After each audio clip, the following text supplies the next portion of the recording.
त्रिकोणमिति समीकरण, उसकी अगली कड़ी में मैं आपको बताना चाहता हूँ कि जो कल एक क्वेश्चन बताया था आपको, वो परीक्षा में पूछा जाता है, उस टाइप के क्वेश्चन आप अपनी बुक कॉपी पर करिए। और उसके आगे का जो मैं भाग बता रहा हूँ, इस टाइप के क्वेश्चन भी आपसे पूछे जा सकते हैं। sin 3 theta equal to cos 3 theta. तो हमें आप इसमें करना क्या है कि हमें इसकी त्रिकोणमिति समीकरण बनानी है।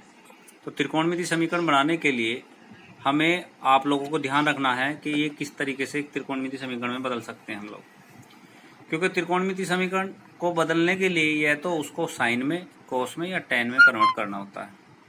तो आप ट्रिग्नोमेट्री के बारे में थोड़ा सा ध्यान दीजिए कि क्या सकता है इसके में। तो अगर मैं इसको sin 3 theta upon cos 3 theta लिख दूं, यहाँ हो जाएगा 1, तो शायद आपको कोई दिक्कत ना हो। तो ये हो जाएगा tan 3 theta is equal to 1 यानी tan π/4 लिख सकते हैं आप। तो अगर मैं इसका थीटा का व्यापक रूप बनाऊं, थीटा का व्यापक रूप, तो इसमें आप लिख सकते हैं tan 3 theta equal to tan n pi plus alpha π/4, आप ये लिख सकते हैं। यानी 3 theta is equal to n pi plus π/4। जब 3 को इधर लेके जाएंगे तो n पाई π/12/3, यानी कि आप कह सकते हैं थीटा इक्वल टू 3 चौक 12 4n पाई प्लस π/12। यानी कि आप ये भी लिख सकते हैं theta equal to pi common लीजिए 4n प्लस 1 π/12। तो ये थीटा का व्यापक रूप हो जाएगा।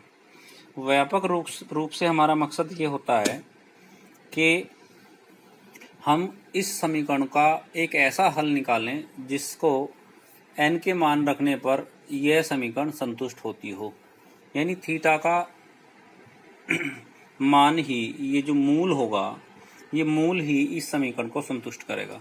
ये जो मूल है आपका, ये इस समीकरण को संतुष्ट करेगा, जो दी गई समीकरण की। तो ये सब हमें निकालना होता है। तो उसकी अगली कड़ी में हम और सवाल आपके सामने डिस्कस करते हैं, और बहुत सारे क्वेश्चन इसी टाइप के होंगे, आप और हम उन्हीं पर ध्यान फोकस करेंगे। तो ऐसे ही एक प्रश्न आपके सामने आ जाता है, आप इसको लिख सकते। ये है कल जो मैंने बताया था 8 का थर्ड एक क्वेश्चन है, cosec square theta plus 2 cosec theta minus 3 equal to 0। तो अब आप इस समीकरण को देखिए, ये समीकरण कोसेक के रूप में दे रखी है। आप इसे कोसेक के रूप में हल कर सकते हैं। इसके क्वाड्रेटिक इक्वेशन द्विघात समीकरण के आधार पर हल करेंगे, लेकिन हमने जो त्रिकोणमिति समीकरण बताई है वो साइन कोस टेन में ही बताई है, उसे बाद में उसे कन्वर्ट कर लेंगे। तो इसकी इसकी मल्टीप्लाई हो जाएगी, कोसेक स्क्वायर थीटा 3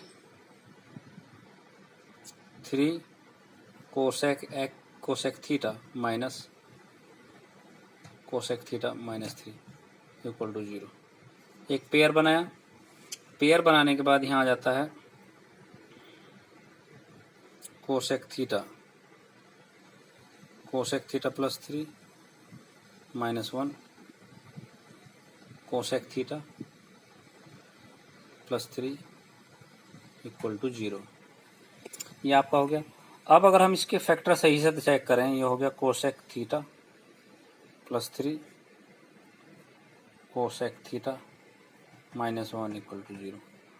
तो इन समीकरणों को हम मूल रूप से, ये दो फैक्टर बन के आए हैं, इन दोनों फैक्टरों को हम अलग अलग रखेंगे और चेक करेंगे कि इनके मूल हम या जानते हैं नहीं जानते। तो उसके लिए थोड़ा सा हम यहाँ से रफ कर लेते हैं। रफ करने के बाद आपके पास जो समीकरण आपकी अभी ये बनी थी, इसको आप लिख सकते हैं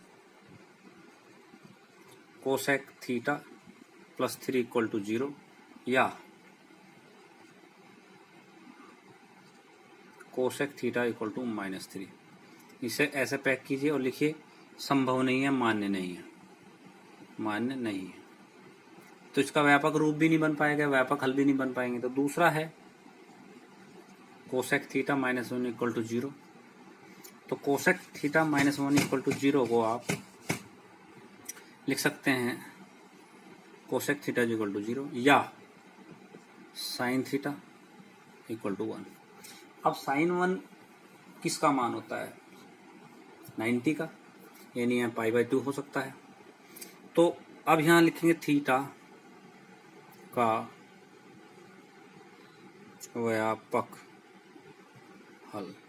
तो साइन थीटा में थीटा होता है n पाई प्लस -1 की पावर अल्फा n, और ये हो गया पाई/2।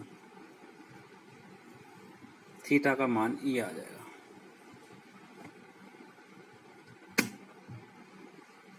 क्लियर हो गया होगा आपको सब। तो इस टाइप के क्वेश्चन आपको हल करने हैं त्रिकोणमितीय समीकरण के अंदर। ये टॉपिक बेटा हमने इसलिए चूज किया है, आपने यूट्यूब पे एक टॉपिक देखा होगा, मैंने सेट थ्योरी शुरू की थी, लेकिन उसके बाद सेट थ्योरी के बाद मैं आपके छोटे टॉपिक पर आ गया त्रिकोणमितीय समीकरण पर। तो क्योंकि ये बहुत छोटा टॉपिक है, अगर बच्चे बाद में भी जुड़ रहे हैं तो ये आप आपस में कर सकते हैं, एक दूसरे की हेल्प कर सकते हैं और आराम से इन सवालों को हल कर सकते हैं। इसलिए हमने इस टॉपिक को चूज किया था। ऐसे ही एक सवाल आपके सामने आता है